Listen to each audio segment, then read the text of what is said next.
I must have read the letter 3 times. Shuffling through the envelopes that I had hastily thrown into recycling, I wanted some kind of clue, something that would make the letter less surreal. I never did find the envelope, but I still have the letter. It was like many invitations to a conference, with one paragraph saying, "Hello, and what's up?" Another trying to get flattery, to get you to push your family and everything else you have to do to the side and travel thousands of miles for a meeting. And finally, another paragraph with a hint about logistics and a sincere, warm closing. It seemed like any other letter. But the very unusual thing about this letter is that it was printed on letterhead of a state that until recently did not exist, at least not according to the world powers. And the letter purported to be organizing a meeting for a movement that also did not exist, at least not in any recognizable form. The letterhead announced the gender unit of the state of Kosovo. The gender unit of the state of Kosovo. I had traveled extensively in Kosovo, beginning in the 90s, the early 90s, when nobody knew about Kosovo. And whenever we would say goodbye to each other, if it was an Albanian, we would say, "See you again in free and independent Kosovo." Forget the pronouncement of world leaders. My letter said, "See you in free and independent Kosovo." This is proof that Albanians had at least the right to letterhead. But what else did the letter signal?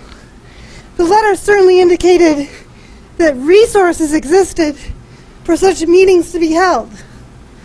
They could even bring, they didn't pay me anything, so I can't say high priced, but they could even bring some foreigners, and they had resources, and they had ingenuity, because they knew how to use these resources. But the letter did not say anything about grassroots organizing. I noticed when I went there and I looked around the room that there were some people that we could say were grassroots, but they were mostly elected politicians, professors, doctors, women with degrees. I love that. It's a good category. Women with degrees. Women studying abroad, women running local NGOs. Some of the women had been active on women's issues in the past, and some of them had just suddenly decided overnight they're interested in women's issues. The meeting was not a barometer for the local support for feminism or gender. The plan of having gender focal points throughout the Kosovar government was not an indigenous idea. So they had focal points everywhere. But where did it come from? Sweden, Austria, and maybe the US. This is not to say that it remained an idea of Sweden, Austria, the US. It wasn't alien for long, because the local women knew how to take it, that concept of focal point, and to use it for their needs. As I surveyed the faces of the professional women sitting shoulder to shoulder at a very, very large and very nice conference table, one little idea and a gazillion research questions came to mind.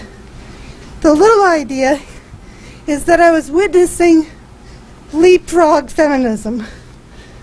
Forget the self-absorbed, consciousness-raising women with a Y, W-I-M-A-N, or the potentially hurtful, exclusionary nature of identity politics, the extravagance of feminist film festivals, and the studied, stoic feminist cafe.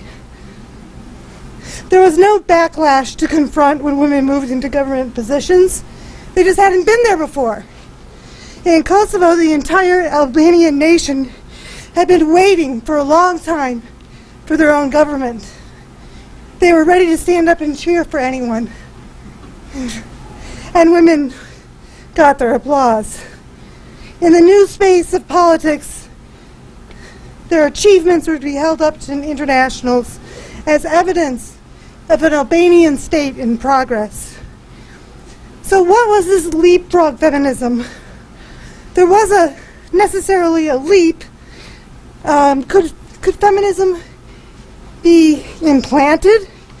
Does it matter that Kosovars skipped a few steps along the way of their gender focal points? Does their politics have to catch up with their political institutions? Let's look at what was leaping. This is pretty feminist, I agree. And here's how jumped over all this. And here we have a multi-million-dollar healthcare clinic. We have training for women leaders. We have, what else do we have? Women lawyers, women human rights, special school for girls. So what do they jump over to get there? Anybody? Yeah, I mean this kind of came, it was a wrap around it. And you can have your healthcare clinic, like the one in Amsterdam, or something like that. With the indigenous efforts were important because they were, why are they important, the indigenous efforts? Who cares? You jump to something really big and great and you lose lots of money. Yeah. You need a receptive audience. Exactly. You need a receptive audience, and the audience has to trust you. And things like healthcare, you're not going to go to somebody if you think that the rumor that she's poisoning all Albanian men or something like that. You have to have trust. So let's put jazz. You have to trust. What else? Local knowledge. Local knowledge. You can get some pretty wacky things over here if you don't consult and the locals and get the local knowledge. The ultimate question is, how can we keep giving women in Kosovo their agency to do what they feel needs to be done, what's effective, what's trusted? How can we do that and still not turn down this big load of money? Were the women of Kosovo the colonized, and were the women of Kosovo the colonized and the international NGOs, by the international NGOs? Well, I would say, try to tell that to a woman from Kosovo. There's another level to this. Who am I to come in and say, you're being manipulated? And they're laughing their way to the bank because they have another NGO conference that's been financed. And they'll say, you don't know what you're doing because you're telling me what's on my mind. And I'm actually doing something that's good. In the past, Kosovars would say that of course there were the rights of women, but first the nation. So you have this whole nationalism and nation stuff. Pretend like this is nationalism. And that has to be addressed if you're to get to the next form of feminism. The other thing that we've had the luxury of having in the United States is a time of self-reflection and consciousness raising and things like that. And many women who are part of this internationals coming in and with a big bankroll do the leapfrog dance, and they never have time to self-reflect.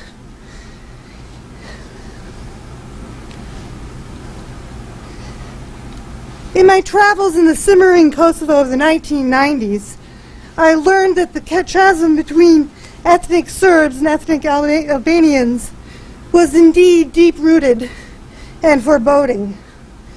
The mere fact of being a woman did not unite them.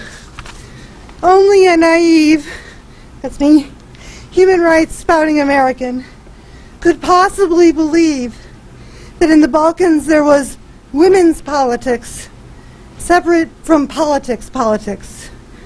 One simply could not bring up any issue relevant to women that was not relevant to the larger issues of ethnic disempowerment, political control, and state responsibility for abuse and discrimination. Now, was the situation different in 2009? Was there now space to talk about gender issues apart from other political issues? What are some things I could look at to see if things had changed from year 1991 and 2009? Well, what do I do? What do I look at to see that things have changed? There are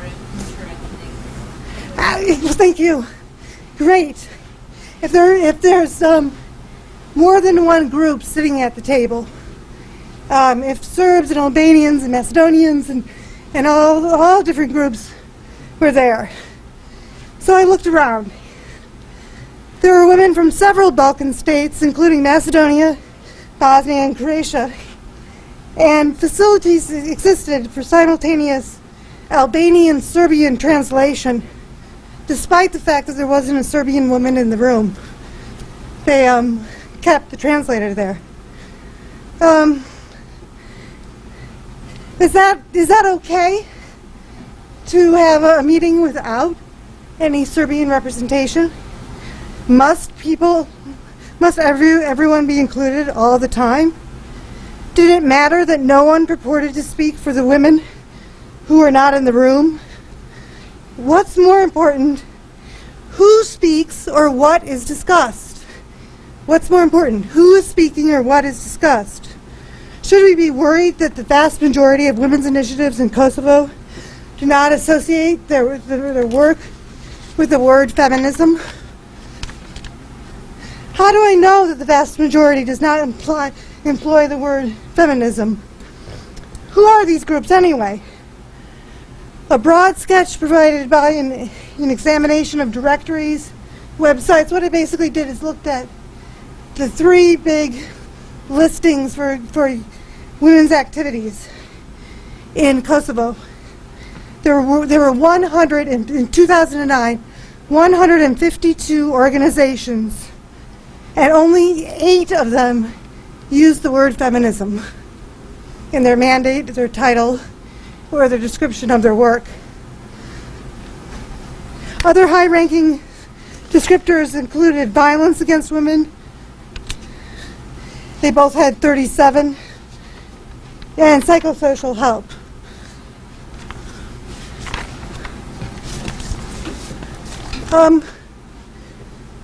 This got me really thinking about the personal level in which we work and how important, for me, this whole little part that Bob just jumped over, how important this is. It's the time when you develop yourself as an actor, or you choose not to act. Can we have the first t-shirt? This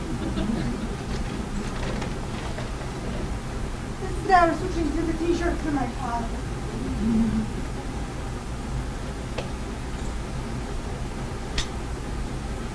Okay. I thought you were going to bring a PowerPoint. I brought it. No, I said no more PowerPoints. Just I'll just bring the deal. This is called San Francisco to Croatia. Nirvana at the Cow Palace, 1993. You can walk around and show it to them while I'm giving the story that goes with this one. The girl in the tight pink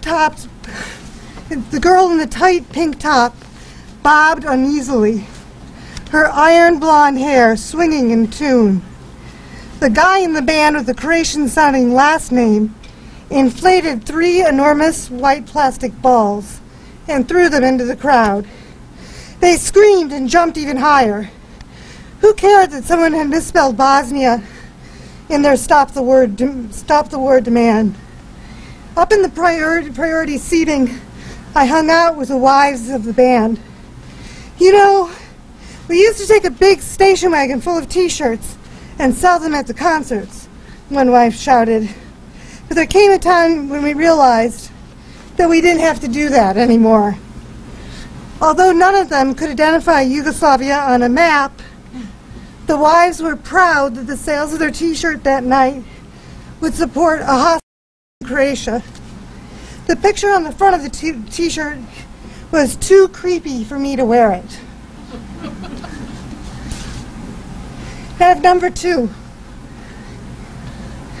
Belgrade to Beijing, Arcadia, 1995. I don't remember whose apartment I was in, but I know who was there. The entire gay and lesbian community in Belgrade. Formerly Arcadia, a strange mixture of teenagers, 30-somethings, and one great grandma. The techno-pop music was making my head throb. My feet were sore from a week's work. Tomorrow morning at 5 a.m., I was to begin the long trek home to New York. I sat at the end of the futon sofa. All hope for sleep that night was gone. Lepa, the community's fearless leader, commanded me, "Lovely Julie, don't you see all the girls looking at you? Get up and dance." A year later, I was at the World Conference on Women in Beijing, handing out Arcadia T-shirts. While our soldiers killed each other in the battlefields of Bosnia and Croatia, we ate sweet and sour fish on paper plates, defiantly wearing a shirt featuring the different alphabets and dialects of the Balkans. So if you look at that shirt, it has all the different ways to say the same thing. Okay, T-shirt number 3. South Africa, Marching for Equality, 1991. Legend has it that Scott Long, one of the most dedicated and sophisticated LGBT activists, began Harvard at the age of 14. It took him six years to graduate with a PhD. According to some Long followers, it was 8. But anyway, it really doesn't matter. We had some great conversations on the nature of humankind.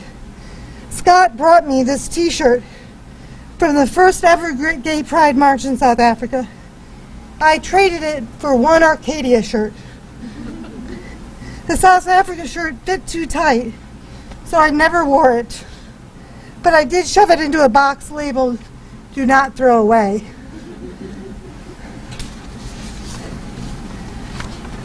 Number 4, the Amherst, Mass. Raw carrot. I don't think many one-vegetable shirts exist. I've never found anything except for the carrot. And now that we have the web, I really think it's true. Thin from continual wear, my carrot shirt makes everyone laugh. It is stained and permanently a little stinky. But when I wear this T-shirt, I do feel a little looser. How can one take oneself too seriously when they're a carrot? I wish I could be a cucumber or squash, because they're pretty cool too. Number 5, Seneca Falls. This is probably the prettiest shirt. Seneca Women's Peace Encampment, 1983. Muddy, wet sleeping bags. Women stirring something sticky in large iron pots. Veterans of tent life busily organizing their belongings. Wide-eyed college students who, like me, had not slept for days.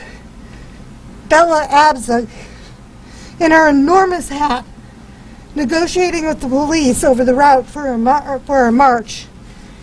The radio station that sent me to cover the peace encampment in Seneca, New York, had just one direction: do not be arrested. That was easy. The police, dressed up like Ninja Turtles, were only interested in the nuns who had chained themselves to the power reactor. I don't remember buying this shirt at the encampment. I think the vendor was in the parking lot, waiting out the storm. And finally, number 6, Sudan to California, Divest, 2005. In its annual ranking of American universities, U.S. News and World Report has repeatedly awarded an American university with being the school with the most activist student body. Worldly, creative, resourceful. These are my students. I encourage them to challenge authority, and they remind me to do the same. This Divest t-shirt was the present of a particularly energetic former student. It is too wide for the skin-tight world of Pilates, but I wear it anyway in my neighborhood gym. The girl in short braids handing out towels smiles. Hey, cool shirt. So that's where we are. We could go further into the shirt. But, why did I do this? Other than to get a couple laughs. Does it go together at all?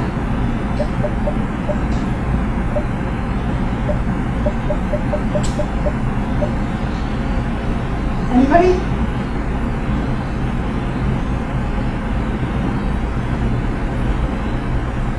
I've been on to wait 5 minutes. And watch. Could I ask you a question in return? Oh yeah, ask me questions. So I've always been intrigued by t-shirts because they seem to be a very American way of announcing intent and advertising cause. So I'm wondering if... Gotta get that down, announcing intent. Yeah, can continue? So, I mean, when I see a t-shirt in this country, I think it's for people to say this is a grassroots movement. You know, we're all together in this from the ground up. Does that make sense? Yeah. So it makes it more grassroots. At least that's what I think. Maybe I'm completely misreading what a t-shirt stands for. I think it does stand for different things in different ways. If you look at the Arcadia, the shirt is falling apart because of years of just being chucked in a box. It's not very pretty, but it's so. And it's much different than this Divest shirt. It just screams like this is the solution. Doesn't make them better or worse, but I was wondering for a while if the students on college campuses in the U.S. had a pulse. The civil society is just too darn civil. You should have to get the nuns to get them arrested. You know what happened to the nuns? Once they were put in federal prison in Connecticut, they brought another suit about prison conditions. And as a law student, I was able to go to the prison and interview them and to discover if they're getting what they should be getting under the settlement. AU has these wonderfully activist students. They had one freshman unionize the guys that drive the bus. Amazing. Even in an not too civil.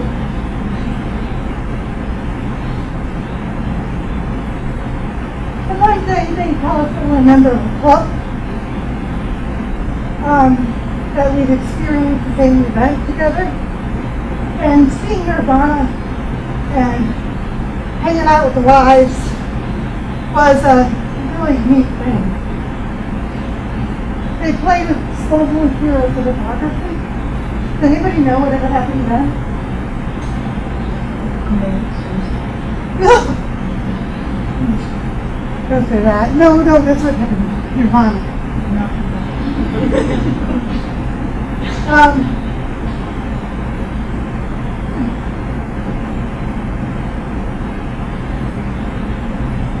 I had a very good teacher once who told me that I was just so confused by all the isms and when the isms came out. And you know, this whole thing, and they said, Julie, all of this is just people with projects.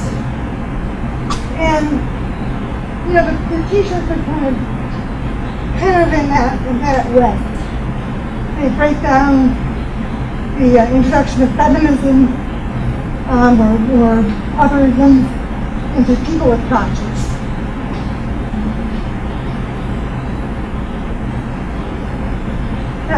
But Julie, I also wonder, I mean, wearing a t-shirt is a willingness to claim a certain political stance yourself, at least if it's a political t-shirt, right? And I'm wondering, as I look at your arc over the leap year, how much the people who are working in that nice big fat funded box at the end are people who are willing to sort of name and claim their politics in that way when you're wearing a t-shirt. I mean, I'm sure not many of them wear t-shirts to work that have sayings on them. And I'm wondering how much that process of wearing t-shirts through your own political development and being willing to be publicly seen as having those politics represent something that the people who are in that box didn't do, and whether or not it matters to the work that they do now. That's one thing that I'm trying to get at. It doesn't matter the work that we do now. Does it make the work that we do now less authentic? Which is not a totally new question. People in anthropology ask me this all the time.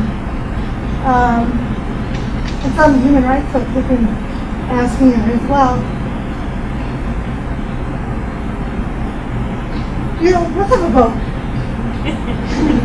How many people think that it's important for the development of an organization to spend some time here developing itself?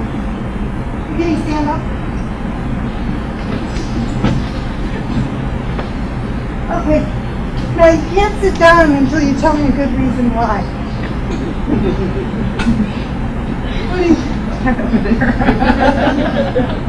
Can anybody who's standing up? Can I say something? Yes. Connected to that with your t-shirt story. I think important difference is also where you wear that type of a t-shirt. Because wearing a t-shirt with a political message in the US is a completely different act than wearing an LGBT t-shirt in Belgrade, where that has particular consequences. You might be advocating for a cause, raising money, getting support in the US. In Belgrade, that would mean most likely you would get beaten up.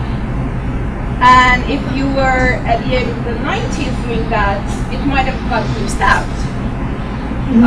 So I think also same kind of action has a completely different context and consequence. In different parts of the world. So I think also kind of gives a different perspective of what they do there. That's an excellent answer. In Uganda, it looks like you can be killed. I have a student who is doing research on the treatment of gay men, and I was so worried about him.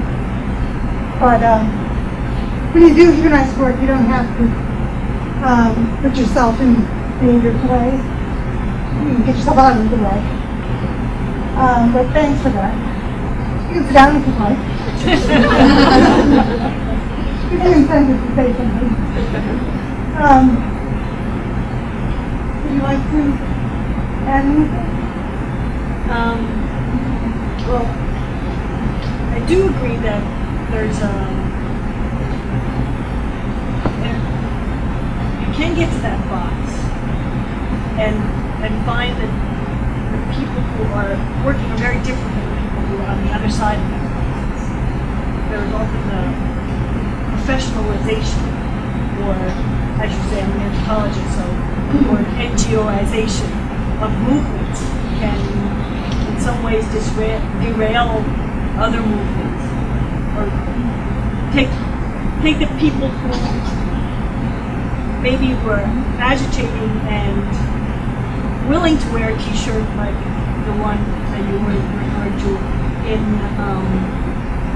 in Belgrade, and take it to people who would never have occurred. It would never have occurred to them to wear a t-shirt like that. It never really to risk. They become sort of professional organizers as opposed to passionate activists. Yeah, and this goes to how you're viewed by other people. And there's some people who are amazing, totally talented at organizing things. They can get you anyone, they can get you anywhere. And they're stuck here because they don't have a degree. And they don't come from a classic family. In the old war times, they were the best. And now, a person who nobody knows who they are, nobody talked to her before, she's in the big seat. Yeah, you can. So, in a naively hopeful way, maybe wearing these t-shirts facilitate the leaving from the national to the transnational and fill that middle ground. Well, facilitate the leaving. I like that. Okay. Do you want to explain that a little bit more? So it facilitates the leaping in a way that it builds bridges between the national and the transnational, from California to Sudan, or from South Africa to another place. So it's building common grounds, real activities, maybe multiple forms of activities. The bridges, you still skip stuff. Because you go over it. Building common grounds, let's skip bridges. Would that work? I don't know. I think it's interesting to talk about and think about. Yeah, you can sit down and sit right. May not be an argument for it, but certainly a strong ties into the community and very open communication processes would be crucial. So may not need to spend time in the milieu, but you should certainly have a lot of back and forth about how you're running an organization that purports to be helping them out. Right. So you look at the target of the eventual big box at the end. Well, I'm thinking that it would be, my argument why I would want to stay standing is because I feel that having an experience within the group that you're helping out or working with would be essential. So it just seems like you want to have a relationship where they can move into the organization and build it up. So that's easier, like promoting from within. If you're within is the whole society, it's much easier and more effective in the long run. You know, I believe it feels like what you're getting at is that just so long as the hospital's there, it doesn't matter who's working it. or in a sense. And I think the closer the hospital is to the society it's surrounded by, the better off everybody is. So. A friend of mine, he's a lawyer who spends her free time in a healthcare clinic in Baltimore, and she's doing exactly what you're suggesting. She's trying to bring the work down to the people. And the clients for the healthcare clinic are people who are illegally in the U.S., so they don't have the health insurance, they don't have health care, and they can't go get it because they'll be threatened to be sent back to Mexico or wherever they come from. And she found that she had to do extraordinary amount of time thinking about how to make this part of the community. And so they have things after school for kids, and they have all sorts of learn how to make a video, really interesting stuff, but that's what they're doing. Yeah, you had your hand up for a long time. Hi. So my little idea is a little bit visual and kind of abstract. When I was thinking of your t-shirt in the office, and it became the t-shirt story. So I imagine that if people were all wearing pieces of a story to represent a situation, then we can understand that situation or that country or that organization. In the same way that everyone was saying that people are connected together, kind of to make things work. And the reason I'm saying this is because recently I saw some small items collected from the present situation in Egypt, and it made me imagine or understand a picture of something that I wasn't there for. So that's just my little, I don't know what maybe your suggestion would be. I'll be a shirt comes from a good shirt. But I was like you, I wasn't there. So, my relationship to that shirt is good. Interesting. Well, does anybody have any more questions of me? Yeah. I wonder if both the metaphor of the t-shirt, but Jeff, can you stand up and speak loudly? Here. I wonder if the metaphor of the t-shirt, but actually what everybody also has said is about being there for the long run, so that it's important that people are connected to that space in there, because it means that they're not going to just be implanted in those very well-funded organizations, and then when the funding goes away because there's some other path there, they leave, or for any reasons they leave. The t-shirts are the commitment to the in the long run to whatever the building of the society is. I think it's very good point. Yeah, so we have to look at the t-shirt says something that helps both the long run and to understand what's going on here. In the middle. Yeah. Yes, please. Yeah, and try to speak to that. So I'm not really sure if I'm understanding this right. Are we talking about trying to include more of the middle into that block?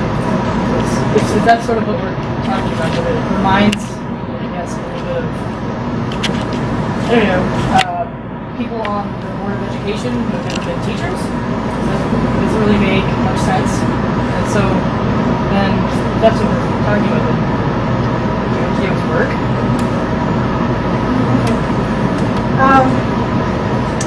I would, the official NGO,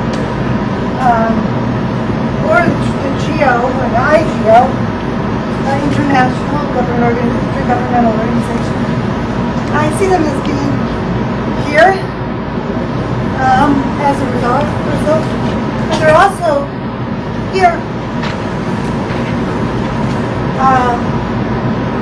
And you know, what you want is you want something that's effective and efficient and all that. And where I think that you give people here who are not trained to be in that position that they're in, but it's just that you need something. You need to have it now. And you can't develop someone. Like, all of a sudden, I'm no longer a young woman. And I have students who I have kind of, in a nice way, like, encouraged them, cultivated them. And now I'm thrilled when they come back.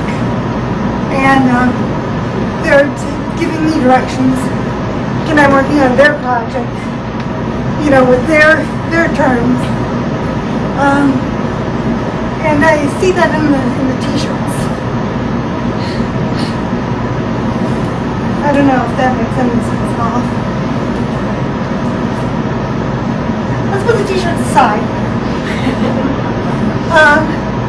You didn't come here to talk about t-shirts. You also might have wanted to know something about human rights and field research. I'm here. You can ask me a question, or we can just mill about and get some cheese. We have the squares that are orange and white. So let's mill about. Yeah. I'd like to know your answer to this question. Does it matter? Well, I would say, of course it matters. I wouldn't be doing this if it didn't matter. And why? And in what ways? In what ways does it matter? I really think that you're going to get crap. I'll use that as my profanity. It's just, it's going to be bad because you missed all of this development stage. And I think that something like a hospital for illegal immigrants,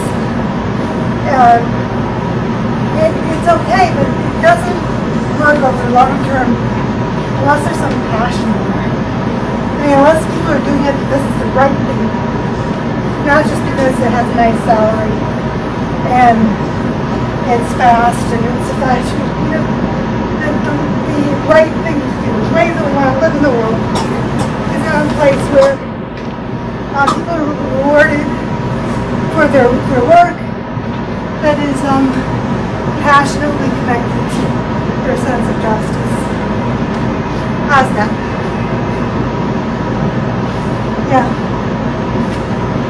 So I also think that if you don't have it intimately connected to what's going on in the middle, you're going to have very static outcomes. And what you really want is very dynamic institutional structures that can respond to changing issues on the ground. So as we all know, issues may change, and especially violations of fundamental human rights. It might be one issue at one particular point of time, and it would be very different a year down the road in terms of violations of human rights against one particular group versus another. So you really want sort of this dynamic institutional environment, which would require people that aren't there just for the salary, as well as the way in which these institutions are organized to reflect the ability to be able to change. I think that's great.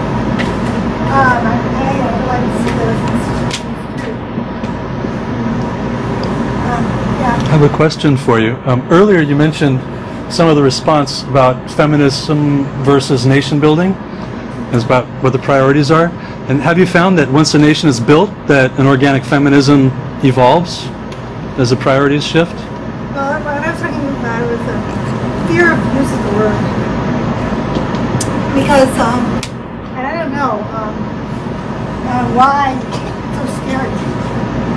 Feminist. And gender is scary to some people too. At the very beginning of my career as a baby lawyer. I worked with the ACLU Freedom Project, and they do really good work there. And they work all the time, long hours. And I learned that the Pope and a lot of other people are afraid of their gender because they fear that it means that there's a plot to turn everybody into gays and lesbians. And it's just wacky. But yeah, feminism, if you talk about, I mean, maybe people should be afraid of feminism because, you know, if it really means that we're going to tear down the walls and this institution is not good, the distribution of power between men and women is not good. Men should be on warning because those feminists are loose and they're going to demand that the anti-subjugation principle be applied to them. What do I mean by that? I mean anything that keeps women down has to be examined and rooted out. So I would be afraid if I was a man. No, I wouldn't. And how could you do that? Think in terms, well, if I was a man,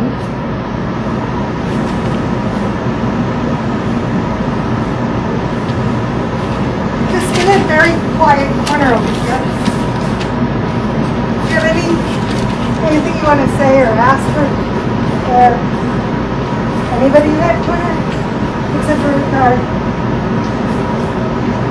esteemed colleague here has said something. Yes. Professor, thanks for your contribution. And we can clearly recognize the significance of striving at the real equality, sense of security, and also preservation of human rights. Relatively speaking, I wonder what you think. Who is to shoulder the moral responsibility, or who is to play a more significant role in just achieving this, the GO or just NGO? Relatively speaking. Thank you. Yeah, that was good. You mentioned the word moral. It's much easier to say whether something's legal or not, but moral is something where we have to have a longer discussion to come up with our answer here. And I don't think we can do it right now. But it's good to make that distinction.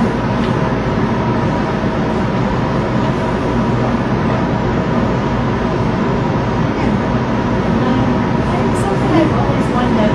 Can you try to speak up? Something I've always wondered. If I told you I don't know anything about human rights, what would be the most important thing to learn?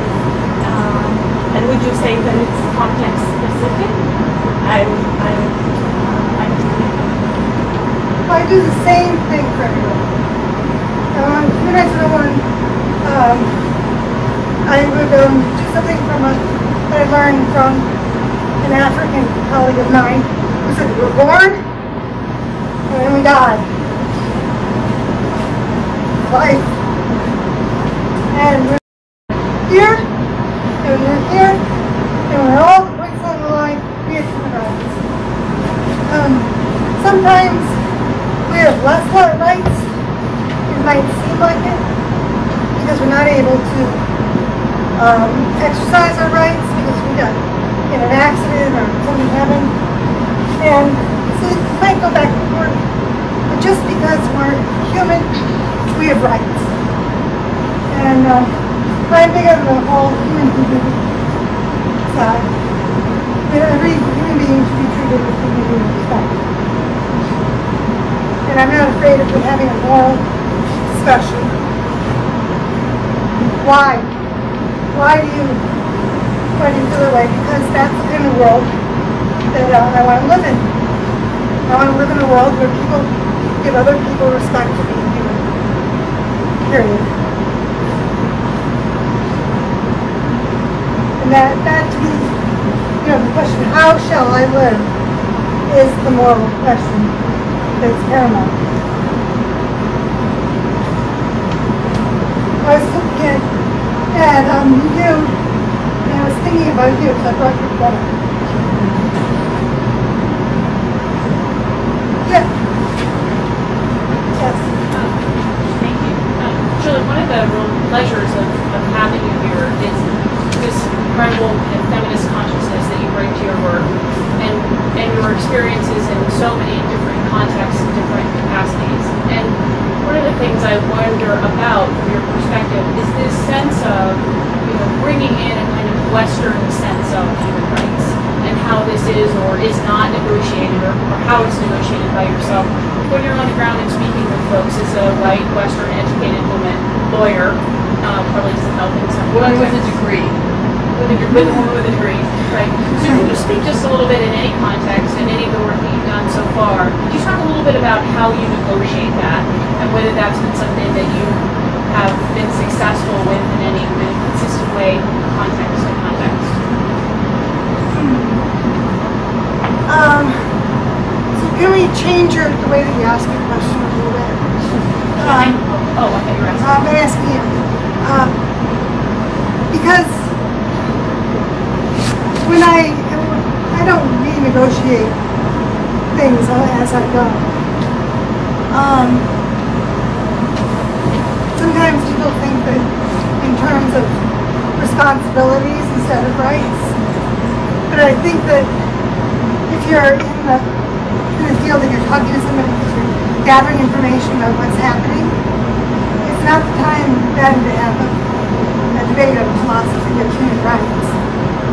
So just looking at the old newspaper, who, what, where, when, how, and why. Just trying to get the information. Or to use the information for naming, blaming, and shaming, naming what happened as a human rights violation. They weren't given right to see a lawyer. They were arrested. Given a name for that. Blaming the police officers are to blame for what happened. And shaming the state into taking action. And all these things, are just things to remember why you're doing this. But I wouldn't renegotiate them, while going along. Did you want to add anything to that? Yeah, I wasn't necessarily thinking about negotiating human rights, because I think that's obviously complicated. I was actually thinking more from the perspective of how you negotiate your presence in those spaces with all of the kind of complications that come along with identity politics, and particularly in work in the field. So I think there's probably some kind of built-in assumptions about who you are and what you're doing and how you're doing that, and what experiences you've had in needing to kind of discuss that or pick that apart with the folks that you're working with. Yeah, one of my best experiences was when I traveled around Pakistan with the pencil. And she wasn't as well known then, but she had a way of asking questions. And now I forget what I was going to say.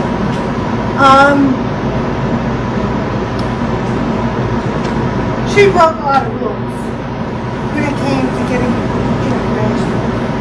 Because, you're supposed to just go out there and be tough, get the information. Journalists were saying things like, how many raped women were there? I don't know, maybe 2. Not enough. I'm not going to go down there tomorrow. She was outraged at that. Because one person being raped is too much. And as far as humanitarian law goes, human rights law goes, to the extent that they require more than one rape, we should look at this and examine it, because that's not the rule I want to live. That's where morality comes in. Yeah. The question of morality, I think,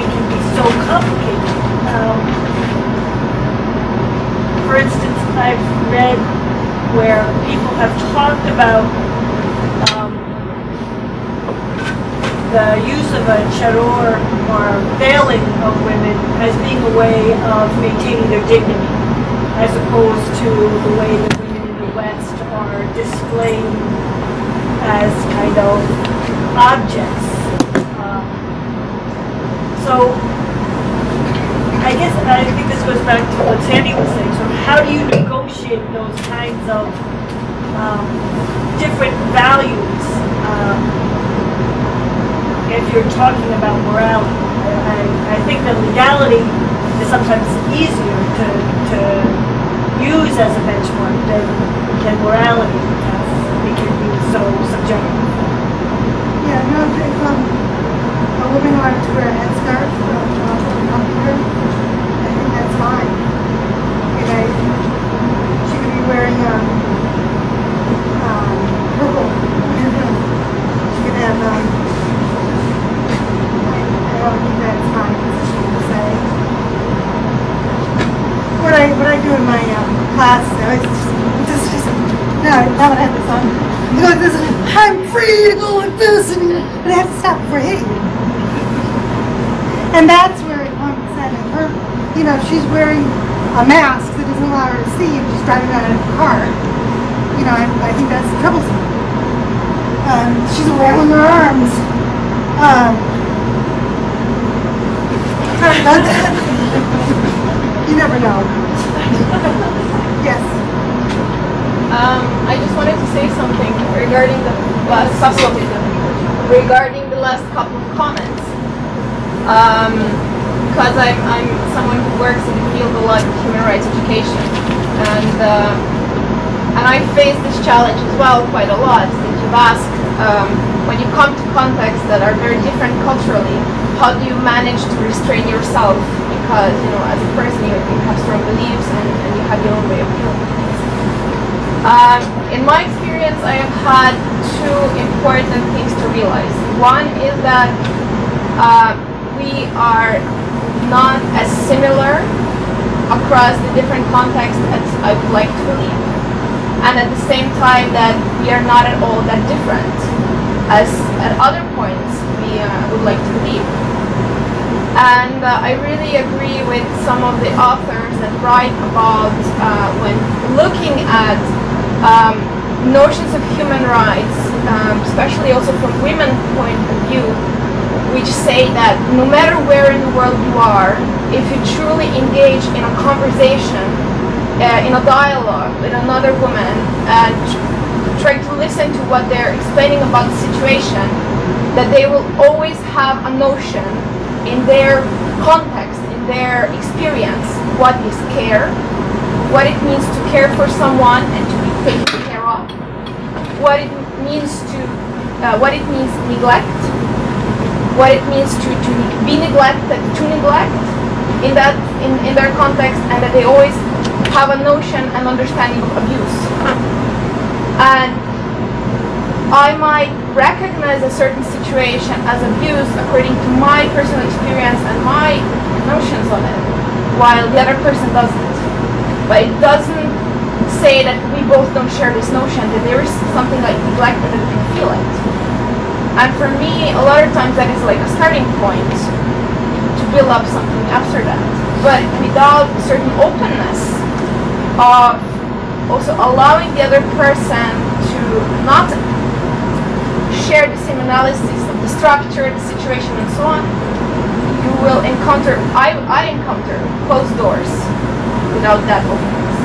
You know, there were two New York Times front page stories. I think one was yesterday, and it was about the lack of care and the neglect of people with disabilities that are institutionalized. And they were talking about how, do you see the story? Yeah. You would look at it, and look at the story and read it, and be able to comment on it. I would write maybe a letter to the editor right away. Like, don't go to sleep tonight. Because I think that you have something to say about that article. If I could encourage you to, after this talk, do anything, one thing that's great is to get your opinions out there. Write a response letter to the editor of the New York Times or other lesser papers. I was joking. But you should do that.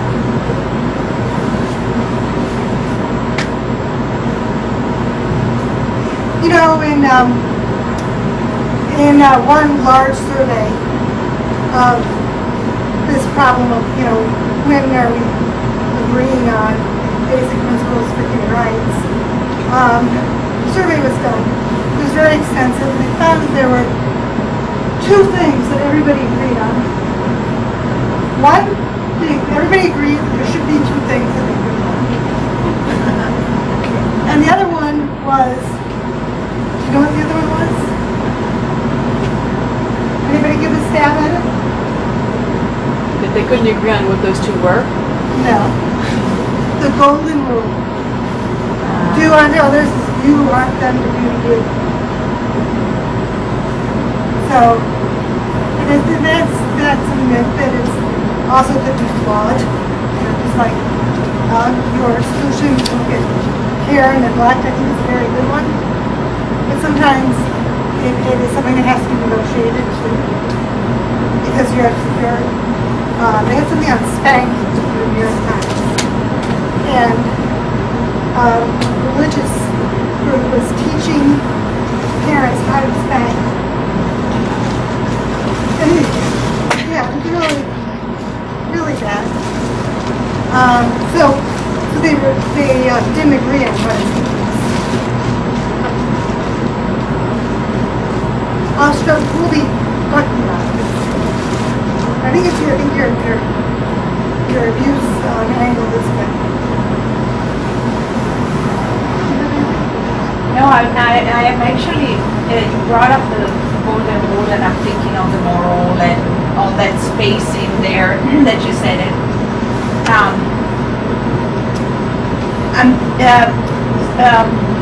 Karen Armstrong is a scholar of religion, talks often of the commonality among different religions, and all major religions share that one thing, the golden rule. So expressed in different ways, but that's the one thing they share. So I was just wondering about the roots. I guess the spiritual or religious roots of morality, if that is something that, I don't know, it just came to me like that. So yeah, a lot of people are wearing glasses in this room, and I always think about looking at a problem, and maybe with some things that I haven't thought of before. Like I haven't given enough attention to abuse and neglect, especially neglect. I love that. I think that's really good. And these are my neglect lenses now. I'm going to put them on there. I'm going to read the New York Times, and I'm going to see things there that I haven't seen before. And it's thanks to you, because they're part of my glasses now. And then you're bringing out our friend in the beautiful turquoise color. You brought up some things that challenged me to put a human rights lens in my lenses. And Carol constantly challenges me and other people not just add a woman and think about gender. So these are not women glasses, these are gender glasses. And I think that's a useful way to broaden yourself. My goodness, the cheese is just calling us. Julie, I have to ask you something else. The cheese will have to wait. Oh. So you talked about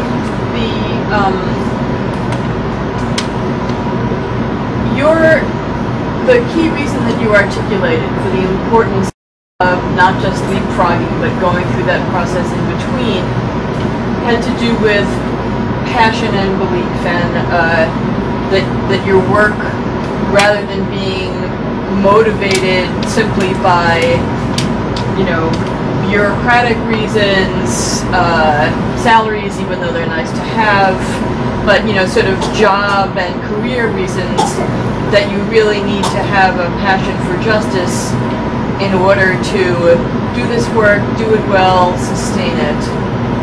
And what I want to ask you, also related to the t-shirts, is, do you also think that you need not only a sense of, a really deep sense of passion for justice, but also some kind of political analysis? Because that, you know, that to me, sometimes when I see bureaucrats working in an organization where they're supposed to be defending women's rights in some way or something like that, they know that they're supposed to be doing that, and maybe they make efforts to do it, but if they don't have a political analysis of why it is so hard to get there, and of what are the various kinds of, you know, intersecting, interlocking, dynamic structures of power that are working against that, then their work turns out not to be that effective. And I don't know whether that sort of a more in-depth political analysis comes through that process, that, you know, that people are leapfrogging over, whether it comes from participation in the kinds of groups that you get t-shirts from or not. But I wonder whether, you know, a passion for justice without a political analysis is sufficient. The sense of passion without politics is kind of silly. You know, because you just don't be passionate about, you know, what's the political goal that you want, how are you going to politics use to try to get it.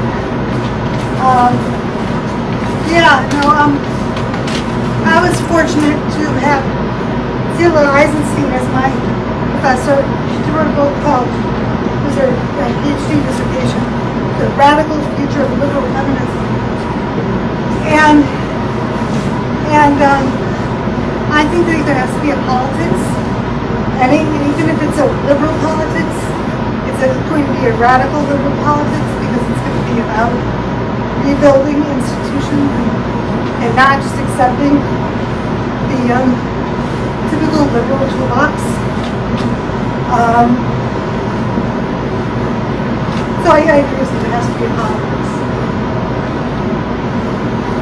And it's at the level of politics that we can disagree on how to handle specific cases.